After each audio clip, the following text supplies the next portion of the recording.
Hi friend, मैं सजाब sir welcome करता हूं आपके अपने YouTube channel Arvind sir defence classes में। वीडियो शुरू करने से पहले मैं आपसे रिक्वेस्ट करता हूं कि आपको अगर वीडियो अच्छा लगता है तो आप वीडियो को लाइक करें और अपने दोस्तों में शेयर करें, जिससे कि आपके दोस्तों को भी फ़ायदा हो। और चैनल को सब्सक्राइब करें और बेल आइकन को दबाना न भूलें। मैं आज आपको इंट्रोडक्शन ऑफ फिजिक्स के बारे में बताऊंगा और ये बताऊंगा मैं फ़िज़िक्स को अलग तरीके से कैसे पढ़ाता हूँ। मैं आपको बता दूं कि मैं हर चैप्टर को कंसेप्ट के साथ ट्रिक से आसान बनाता हूँ। अगर आप वीडियो को पूरा देखेंगे तो आपको ये बात क्लियर हो जाएगा कि कैसे हम फिज़िक्स को ट्रिक से पढ़ते हैं।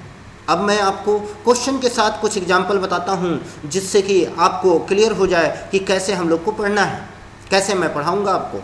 जैसे कि एग्जाम्पल है, एक क्वेश्चन आता है हमेशा, एक एग्ज़ाम लगभग सभी एग्ज़ाम में आता है और वो क्वेश्चन है ईएम वेव से। वो क्वेश्चन है ईएम वेव से, लिख दिया मैंने, ईएम वेव से क्वेश्चन है, जो कि मैं आपको बताऊंगा कि कैसे इसके क्वेश्चन आपको ट्रिक से करना है, जो कि आपको क्लियर हो जाएगा। और क्वेश्चन है आपके स्क्रीन के सामने जो ये क्वेश्चन आपको दिख रहा है कि क्वेश्चन में लिखा हुआ है which of the following EM wave having minimum wavelength. अब देखो यहाँ इस क्वेश्चन में मिनिमम वेवलेंथ की बात किया है। अब इस पर 4-5 क्वेश्चन आसानी से बन सकते हैं, 4-5 क्वेश्चन आसानी से बन सकता है इस पर। अभी यहाँ पर मिनिमम वेवलेंथ की बात किया है। ये क्वेश्चन में आपसे मैक्सिमम वेवलेंथ पूछ सकता है, मैक्सिमम वेवलेंथ पूछ सकता है आपसे। इस क्वेश्चन में आपसे मैक्सिमम फ्रीक्वेंसी पूछ सकता है, फ्रीक्वेंसी पूछ सकता है आपसे, मैक्सिमम एनर्जी पूछ सकता है। और इन सभी में ये जो आपको दिख रहा है तीनों, वेवलेंथ, फ्रीक्वेंसी, एनर्जी, इन तीनों में आपसे मिनिमम के बारे में पूछ सकता है। Minimum wavelength, minimum frequency, minimum energy, कई क्वेश्चन बन सकते हैं। और आपको साफ साफ दिख रहा है कैसे क्वेश्चन बन सकता है। जैसे यहाँ लिखा हुआ which of the following EM wave having minimum wavelength, यहाँ मिनिमम वेवलेंथ की जगह पे मैक्सिमम वेवलेंथ पूछ सकता है।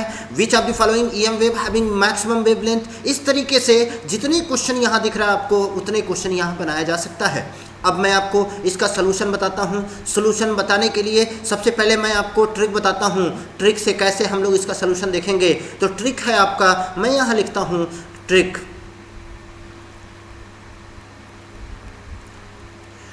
कल्लू गुप्ता ने, ट्रिक है कल्लू गुप्ता ने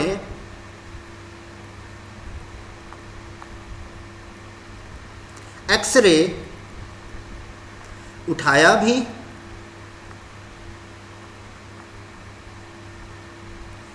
और इसे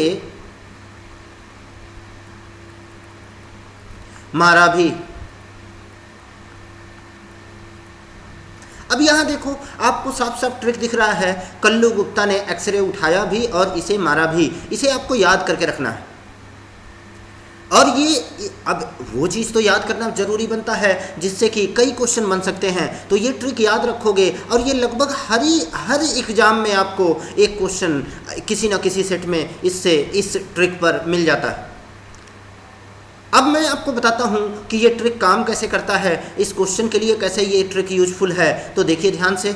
अब मान लो कल्लू गुप्ता ने एक्सरे उठाया भी और इसे मारा भी लिखा हुआ है। कल्लू से के निकाल लिया मैंने, गामा से जी, एक्सरे से एक्स। अब आप कहोगे सर ने का क्या मतलब है। ने यहाँ सिर्फ सेंटेंस पूरा करने के लिए साइलेंट में लिखा गया है। ने और ये दोनों सेंटेंस पूरा करने के लिए है। एक्सरे का एक्स, अल्ट्रा वायलेट, अल्ट्रा का यू और वी का वी। ध्यान से देखिए, आई यहाँ से आई निकाल लिया हमने, यहाँ से माइक्रो का एम निकाल लिया और आर यहाँ से आर निकाल लिया। ध्यान से देखो, ये आपको दिख रहा है, ये 8 माइक्रो इलेक्ट्रोमैग्नेटिक वेव हैं जो कि आपको साफ साफ आपके स्क्रीन के सामने दिख रहा है। इस 8 में सबसे पहला क्या है, कॉस्मिक। ध्यान दीजिएगा, कॉस्मिक रे। दूसरा है गामा और तीसरा है एक्सरे। चौथा है अल्ट्रा वायलेट, पांचवा है विजिबल और छठा आपका दिख रहा है इंफ्रारेड, IR। और सातवां है माइक्रो और 8वां है रेडियो। अगर आप कहोगे कि ये किसका ट्रिक है तो ध्यान से देखिए, मैं लिख देता हूँ यहाँ पर ट्रिक किसका है। ट्रिक है इंक्रीजिंग ऑर्डर ऑफ, लिख दिया मैंने, इंक्रीजिंग ऑर्डर ऑफ वेवलेंथ। ध्यान दीजिएगा, इंक्रीजिंग ऑर्डर ऑफ वेवलेंथ, ये ट्रिक है इंक्रीजिंग ऑर्डर ऑफ वेवलेंथ का। अगर ये आपको पता है तो आप कोई भी क्वेश्चन आसानी से बता सकते हो, किसी भी क्वेश्चन का आसानी से सलूशन आप इसमें इलेक्ट्रोमैग्नेटिक वेव से रिलेटेड निकाल सकते हो। जैसे आपको दिख रहा है which of the following EM wave having minimum wavelength. अब आप कहोगे जाहिर सी बात है यहाँ इंक्रीजिंग ऑर्डर ऑफ वेवलेंथ है तो इधर वाला सबसे मिनिमम होगा और इधर वाला सबसे मैक्सिमम होगा। अब ध्यान से देखो, अब देखो इन चारों में से कोई जो पहले आएगा, एक बात समझो, अगर हमको इस यहाँ से पढ़ना शुरू करूँ, जो पहले आएगा वही आंसर हो जाएगा इसमें, क्योंकि मिनिमम पूछा है। अगर मैक्सिमम पूछता तो जो लास्ट में आता वो आंसर होता। अब एक बात समझो, यहाँ पर मैं पढ़ना शुरू किया कल्लू से के, गामा से जी, एक्सरे। ध्यान से देखो, एक्सरे में सबसे पहले इन चारों में से कौन सबसे पहले आया, एक्सरे, तो आपका आंसर हो जाएगा एक्सरे। मैंने लिख दिया यहाँ पर, साफ साफ दिख रहा है आपको, एक्सरे आपका आंसर हो गया। और आंसर ये कई बार क्वेश्चन पूछा हुआ है इस तरीके से, तो एक्सरे आपका आंसर हो गया। अब एक बात समझो, हमने बोला कि ये सब क्वेश्चन हो सकते हैं, तो इन सब क्वेश्चन के लिए आपको ये चीज़ जानना जरूरी है कि यहाँ पर इंक्रीजिंग ऑर्डर ऑफ वेवलेंथ है। अगर आपसे ये बात करें कि ये फ्रीक्वेंसी के लिए कौन सा ट्रिक होगा, वेवलेंथ के लिए कौन सा, एनर्जी के लिए कौन सा ट्रिक होगा, तो यहाँ मैं लिख देता हूँ कि अगर इंक्रीजिंग ऑर्डर ऑफ, अगर वेवलेंथ बढ़ रहा है, ध्यान दीजिएगा, अगर वेवलेंथ बढ़ रहा है तो फ्रीक्वेंसी जो होगा वो फ्रीक्वेंसी वो घटेगा, एनर्जी जो होगा वो भी घटेगा। अब यहाँ समझो अगर ये इंक्रीजिंग ऑर्डर ऑफ वेवलेंथ है तो जाहिर सी बात है डिक्रीजिंग ऑर्डर ऑफ फ्रीक्वेंसी होगा, डिक्रीजिंग ऑर्डर ऑफ एनर्जी होगा। तो अब इस तरीके से कोई भी क्वेश्चन इस पर आता है तो आप आसानी से बता लोगे कि कौन सा आंसर सही होगा। अब मैं अगला क्वेश्चन लेता हूँ न्यूटन्स लॉ ऑफ मोशन से।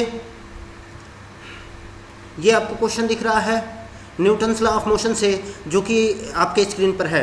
क्वेश्चन है find the tension in string and acceleration of the body as shown in figure if string is massless and pulley is frictionless. अब ध्यान से देखिए, इस क्वेश्चन में आपको एक पुली दिख रहा होगा, ये पुली है, ये आपका पुली है। अब मैं आपको बताता हूँ, ये पुली है और यहाँ पर दो स्ट्रिंग लगे हुए हैं और दोनों मासलेस दिए हुए हैं। ध्यान से देखिए, इस क्वेश्चन में मासलेस दिया हुआ है ये दोनों स्ट्रिंग का। अब समझिएगा बात को कि यहाँ पर जो क्वेश्चन है इसमें टेंशन पूछ रहा है और एक्सेलरेशन पूछ रहा है। यहाँ एक्सेलरेशन और टेंशन पूछ रहा है। अब समझिएगा बात को कि कैसे हम लोग एक्सेलरेशन और टेंशन निकालते हैं। तो सबसे पहले आप एक बात समझो, इस क्वेश्चन को जब सॉल्व करते हैं, अगर हम कंसेप्ट से चलेंगे तो लगभग ये 1 पेज का क्वेश्चन है, 1 से 1.5 पेज में ये क्वेश्चन होगा। हम लोग अभी सिर्फ इंट्रोडक्शन पढ़ रहे हैं, तो ये समझिएगा कि हम यहाँ पर ट्रिक से पढ़ेंगे, ट्रिक से देखेंगे कि कैसे ये क्वेश्चन आसान बनता है। अभी देखो, अभी सबसे पहले तो हमको ये पता होना चाहिए एक्सेलरेशन क्या है। तो समझो कि अगर यहाँ पर देखा जाए तो 10 kg बॉडी है, यहाँ 5 kg बॉडी है, तो जाहिर सी बात है ये बॉडी नीचे की ओर जाएगा और ये बॉडी ऊपर की ओर जाएगा। ये ए एक्सेलरेशन से जाएगा तो ये भी ए एक्सेलरेशन से ऊपर जाएगा। अब आप कहोगे टेंशन कहाँ लग रहा है, जाहिर सी बात है स्ट्रिंग में टेंशन लगेगा, तो यहाँ पर टेंशन ऊपर की ओर, यहाँ पर टेंशन नीचे की ओर, यहाँ टेंशन ऊपर की ओर और यहाँ टेंशन नीचे की ओर, और यहाँ टी है, यहाँ टी है, यहाँ टी है, यहाँ टी है। अब आप कहोगे सर टेंशन क्या सभी में सेम होता है, चार टेंशन आपने लिखा, चारों में टी ही लिखा। हाँ, ये बात सही है कि टेंशन सेम होगा, क्योंकि अगर स्ट्रिंग जो है वो मासलेस होता है तो टेंशन क्या होता है, सेम होता है पूरे स्ट्रिंग पर। अब यहाँ पर देखो, यहाँ पर हम लोग कैसे इसको देखेंगे, कैसे इसको सॉल्व करेंगे। तो सबसे पहले सॉल्व करने से पहले आपको ये पता होना चाहिए कि कैसे हम लोग इसको मतलब इसको ट्रिक कैसे लगाएंगे। ध्यान से देखिए, इस ट्रिक लगाने के लिए सबसे पहले हम वेट लिख लेते हैं। 10 kg का वेट हो जाएगा 100, 5 kg का वेट हो जाएगा 100 न्यूटन और 5 kg का वेट हो जाएगा 50 न्यूटन। ये हमने लिख लिया आपको स्क्रीन पे कि 100 न्यूटन और 50 न्यूटन लिख लिया हमने वेट। अब समझिए, वेट लिख लिया तो एक्सेलरेशन इक्वल टू क्या होता है, तो याद रखिए जो सबसे बड़ा वेट है उसको छोटे वाले में से घटाओ अपन टोटल मास। अगर एक्सेलरेशन की बात करते हैं तो सिंपल जो बड़ा वेट है उसको छोटे वाले में से घटाते हैं अपॉन टोटल मास कर देते हैं, मतलब 100 माइनस 50 अपॉन टोटल मास हो गया 10 प्लस 5, आंसर आ गया कितना 50 अपॉन 15, ये मीटर पर सेकेंड स्क्वायर। ध्यान से देखिए ये एक्सेलरेशन आ गया। हमने क्या किया, हमने देखा कि जो बड़ा वेट है उसको छोटे वाले में से घटा दिया और अपॉन टोटल मास कर दिया, ये एक्सेलरेशन आ गया। देखो एक्सेलरेशन का कितना अच्छा ट्रिक है, और याद रखो ये ट्रिक किसके लिए अप्लाई होगा, किसके लिए अप्लीकेबल है, ये भी पता होना चाहिए। Trick applicable for two body system. ध्यान रखिएगा, जब भी आपको क्वेश्चन में टू बॉडी सिस्टम दिख जाए तो समझ लो ये ट्रिक अप्लाई हो जाएगा। किसके लिए, टू बॉडी सिस्टम के लिए। समझिएगा, ये ट्रिक टू बॉडी सिस्टम के लिए अप्लाई हो जाएगा, कोई भी टू बॉडी सिस्टम के लिए अप्लाई हो सकता है। अब देखो एक्सेलरेशन निकल गया, अब टेंशन कैसे निकलेगा, कोई भी वेट है उसको अपोजिट मास से मल्टीप्लाई करके जोड़ दो अपॉन टोटल मास। देखो ये 100 है, इसको 5 से मल्टीप्लाई किया तो यहाँ आ गया आपका 500। ध्यान से देखिए मैंने लिख दिया 500 प्लस यहाँ देखो 50 है, उसको 10 से मल्टीप्लाई किया तो ये भी आ गया 500 अपॉन टोटल मास आ गया 10 प्लस 5, मतलब आ गया आंसर 1000 बाई 15 न्यूटन। ये दोनों आंसर आपके सामने है। दोनों आंसर आपने देखा कि कैसे हम लोगों ने ट्रिक से देखा और एक एक लाइन में इसके क्वेश्चन हो गए। वैसे तो सॉल्व करते हैं तो लगभग 1 से 1.5 पेज में ये क्वेश्चन होता है। अब देखिए यहाँ पर एक टर्म आया है न्यूटन। अब मैं बताता हूँ कि एसआई सिस्टम में न्यूटन है तो सीजीएस में क्या होता है इसकी यूनिट। तो इसके लिए देखो कई चीज़ें हैं जो हम लोग स्टोरी के तौर पर देखते हैं। तो यहाँ मैं आपको एक स्टोरी बताता हूँ कि स्टोरी क्या है कि एक मेरे टीचर थे जो अपनी बीवी को न्यूटन न्यूटन कह के बुलाते थे और उनकी बीवी बहुत खुश होती थी। अब आप कहोगे कि वो खुश क्यों होती थी, अरे जाहिर सी बात है इतने बड़े साइंटिस्ट के नाम पर उनका नाम ले रहे हैं तो इसलिए वो खुश होती थी। वो सोचती थी कि ये मुझे बहुत ही माइंड वाला समझते हैं, मुझे बहुत इंटेलिजेंट समझते हैं। अब समझिएगा वो खुश होती थी। एक शरारती बच्चा उनके घर गया और उसने देखा कि सर मैम को न्यूटन न्यूटन कह के बुलाते हैं और वो खुश भी होती हैं। उसने सोचा क्यों ना आग लगाया जाए। तो उसने जब सर कहीं गए हुए थे तो मैडम से पूछा कि मैम एक बात बताओ कि सर आपको न्यूटन कह के क्यों बुलाते हैं। तो वो बताई, वो बोली कि सर इसलिए न्यूटन कह के बुलाते हैं क्योंकि हमें बहुत इंटेलिजेंट समझते हैं। तब उसने आग लगाया। उसने क्या कहा कि आप ये नहीं समझते कि सर न्यूटन कह के क्यों बुलाते हैं, 1 Newton is equal to physics में होता है 1 लाख डायन के। अब समझो 1 न्यूटन इक्वल टू होता है 1 लाख डायन के। तो उसने डायन के जगह पे डायन बोला तो इस तरीके से आपको ये चीज़ याद हो जाता है। तो देखो हम लोग कैसे ट्रिक से ये सब देखते हैं। अब मैं अगले क्वेश्चन पे आता हूँ कि अगले क्वेश्चन कैसे हम लोग ट्रिक से देखते हैं। समझ, जैसे कि ये क्वेश्चन दिया हुआ है इलेक्ट्रोस्टैट से कि at what position equilibrium occur between 2 charge +1 coulomb and +9 coulomb which is placed at separation 4 metre. अब देखो मैंने यहाँ पर 2 चार्ज लिया, +1 कूलम एंड +1 कूलम लिख लिया मैंने, +1 कूलम एंड +9 कूलम, और इन दोनों के बीच की डिस्टेंस दिया हुआ है क्वेश्चन में। इन दोनों के बीच की डिस्टेंस दिया हुआ है क्वेश्चन में कि कैसे 4 मीटर दिया हुआ है। ध्यान से देखिए हमने लिख दिया 4 मीटर। इन दोनों के बीच की डिस्टेंस है 4 मीटर। अब अपने को निकालना है कि इक्विलिब्रियम पोजीशन कहाँ आएगा इस क्वेश्चन में। इक्विलिब्रियम पोजीशन मतलब जहाँ नेट फोर्स इक्वल टू 0। अब समझो ये क्वेश्चन अगर हम लोग वैसे सॉल्व करें तो लगभग 1 पेज में होता है, जबकि हम यहाँ पे केवल ट्रिक देखेंगे। हम लोग यहाँ पर इक्विलिब्रियम पोजीशन का केवल ट्रिक देखेंगे, हम लोग कंसेप्ट से नहीं करेंगे। लेकिन ट्रिक जानने से पहले आपको ये तो पता होना चाहिए कि इक्विलिब्रियम आएगा कहाँ। जाहिर सी बात है इक्विलिब्रियम इन दोनों के बीच में आएगा या इक्विलिब्रियम इधर आएगा या इधर आएगा। अब इसके लिए मैं आपको एक कंसेप्ट बताता हूँ कि अगर लाइक चार्ज होता है, लिख दिया मैंने, अगर लाइक चार्ज होता है तो इक्विलिब्रियम बिटवीन बोथ चार्ज आता है, बिटवीन बोथ चार्ज आता है। अगर अनलाइक चार्ज है, ध्यान रखिएगा ये बात, ये आपको याद रखना है कि अगर अनलाइक चार्ज है तो इक्विलिब्रियम हमेशा +1 के या तो इधर आएगा या तो इधर आएगा। इक्विलिब्रियम या तो यहाँ आएगा या यहाँ आएगा। कब? जब अनलाइक चार्ज हो। जबकि क्वेश्चन में क्या दिया हुआ है? लाइक चार्ज दिया हुआ है। समझिएगा आप बात को। अब लाइक चार्ज दिया है तो आपको एक बात तो पता है कि अगर लाइक चार्ज होता है तो इक्विलिब्रियम जो आता है बिटवीन 1 कूलम एंड +9 कूलम आता है। अब इसको निकालना है कि कहाँ पर आता है। मान लो यहाँ पर इक्विलिब्रियम आ रहा है, यहाँ से x डिस्टेंस पर इक्विलिब्रियम आता है, तो जाहिर सी बात है अगर ये x डिस्टेंस है तो ये टोटल डिस्टेंस 4 मीटर है, तो ये वाला डिस्टेंस 4 - x हो जाएगा। यहाँ से इक्विलिब्रियम यहाँ से x डिस्टेंस है, तो देखो यहाँ पर ट्रिक मैं बताता हूँ आपको, ट्रिक से ही इस क्वेश्चन को सॉल्व करते हैं। ट्रिक क्या कहता है?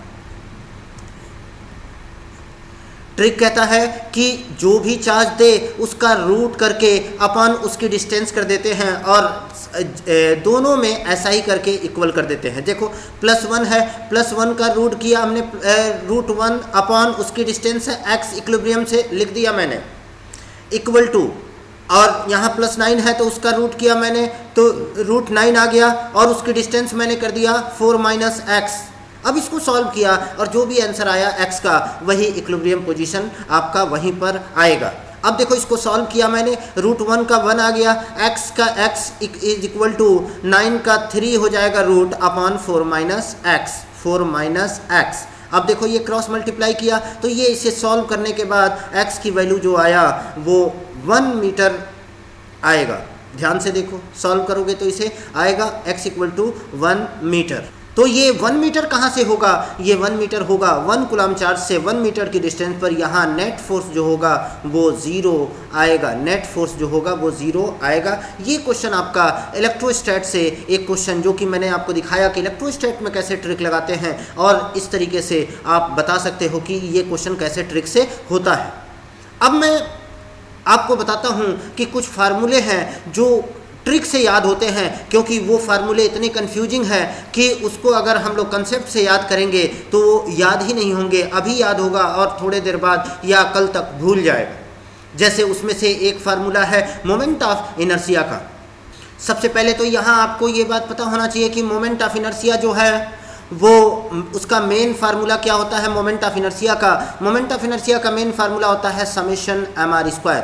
अब देखो ये मेन फार्मूला तो है, तो ये फार्मूला सिर्फ किस चीज़ के लिए एप्लीकेबल होता है? सिर्फ हम इस फार्मूले का यूज करके हम यूनिट और डायमेंशन निकाल सकते हैं। यूनिट आपको पता है, यहाँ से आप यूनिट निकालोगे तो यूनिट बराबर आएगा kg मीटर स्क्वायर, और डायमेंशन आप निकाल सकते हो, इससे, इसके फार्मूले का यूज करके। मोमेंट ऑफ इनर्शिया का ये फार्मूला कोई क्वेश्चन अगर न्यूमेरिकल आता है वो इस फार्मूले से सॉल्व नहीं होगा, तो वो किस फार्मूले से सॉल्व होगा? तो सबसे पहले आपको ये बात पता होना चाहिए कौन कौन से फार्मूले हैं। मैंने लिख दिया यहाँ पर कौन कौन से फार्मूले मोमेंट ऑफ इनर्शिया के हैं। तो मैं लिखता हूँ सबसे पहले मोमेंट ऑफ इनर्शिया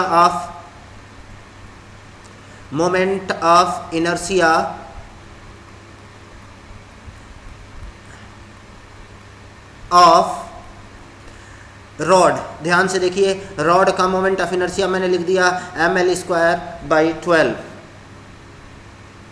दूसरा है moment of inertia of ring.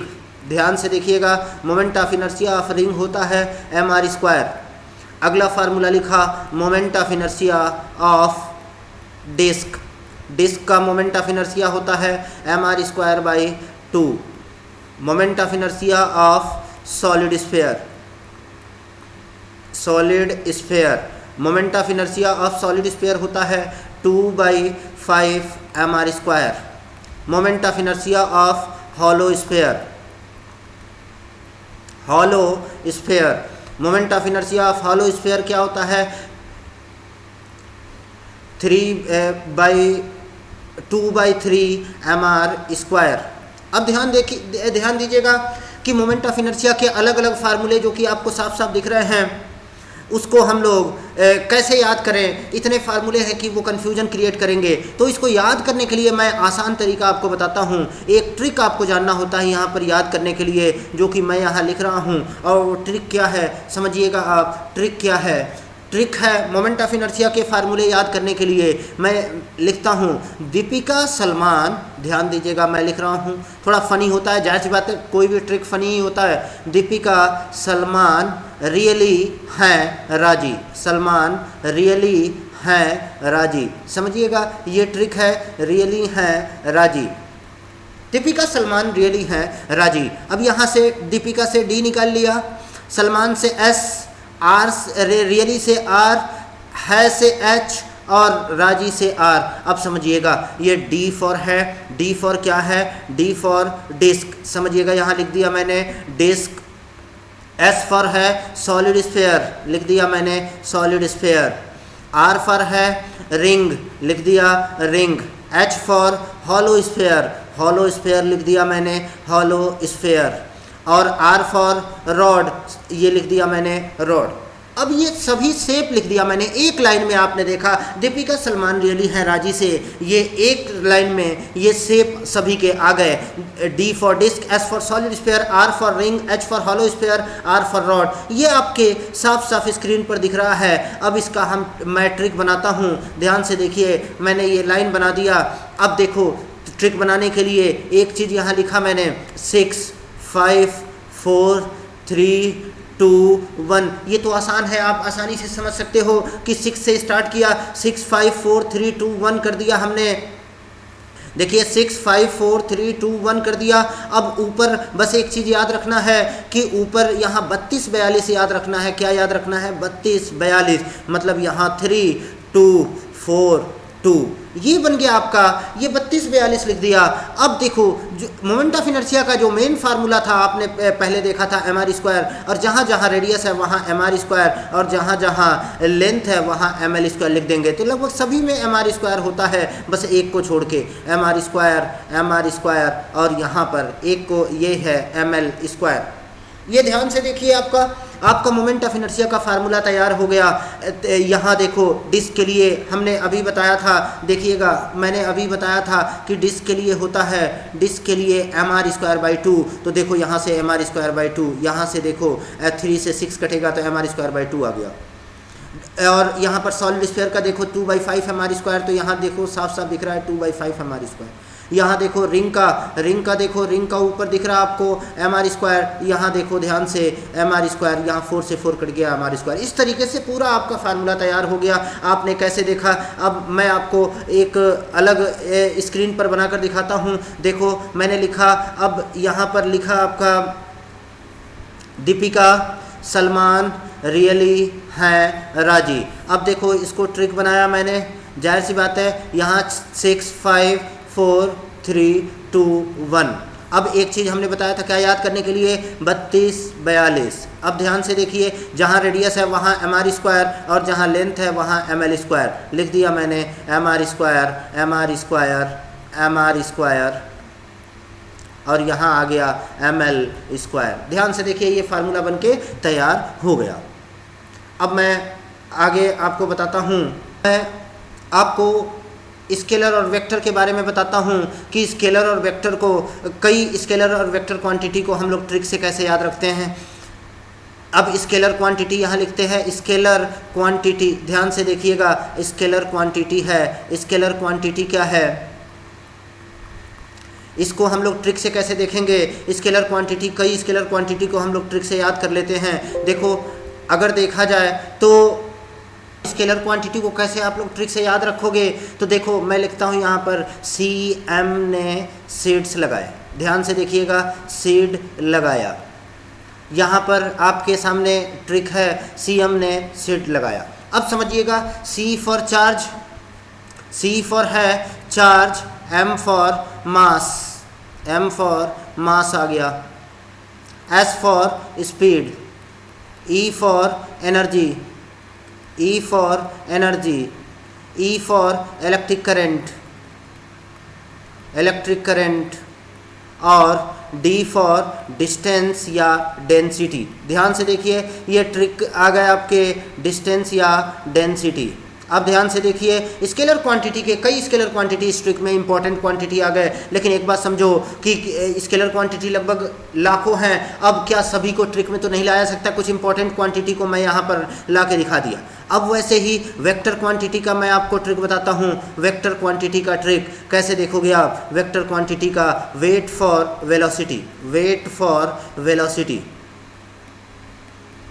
Wait for velocity, इसको हम लोग वेक्टर क्वांटिटी के ट्रिक देखें। अब वेक्टर क्वांटिटी के ट्रिक में वेट फॉर वेलोसिटी दिख रहा है। अब वेट फॉर वेलोसिटी में आपको बता देता हूँ, W for wait, A for acceleration, I for impulse, ध्यान से देखिए, I फॉर इम्पल्स, और T for torque, F for force, और V फॉर वेलोसिटी। यहाँ साफ साफ आपको ट्रिक में दिख रहा है कि कैसे हम लोग स्केलर और वेक्टर को ट्रिक से देखते हैं।